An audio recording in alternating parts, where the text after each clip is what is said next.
मयूरभंज सदर महकुमा बारिपदा ठारे महासमारोह पालित हो जिला स्तरीय 78तम स्वाधीनता दिवस।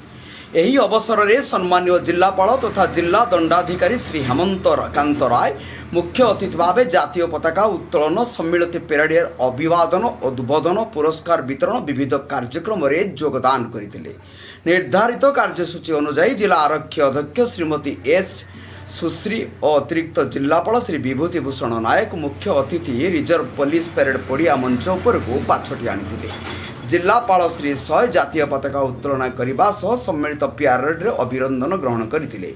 पुलिस बैंड द्वारा परिवेशित राष्ट्र संगीत तत्पर रिजर्व पुलिस निरीक्षक तथा कमांडर श्री कविरंजन सेठी द्वारा परिचालित पेराड रे पुलिस, होमगार्ड, समर शिक्षार्थी बाहिनी, रेडक्रॉस, जातीय सेवा योजना, स्काउट एवं गाइड और सिविलियन समेत 44टी ग्रुप राष्ट्रीय एकतार परिचय त्रिरंगा पताका को सम्मान जणाई एवं मुख्य अतिथि को सम्मान जणाई पारंपरिक कार्यक्रम को संपादन करथिले।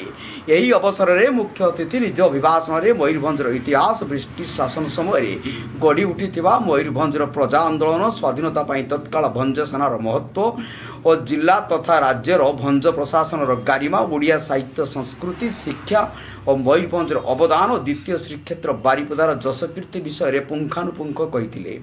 एसहित जिलार प्रशासन द्वारा विभिन्न जनहितकार कार्यकलाप और जुगोपयोगी कार्य समस्त विषय में जिलापाल सहाय कही।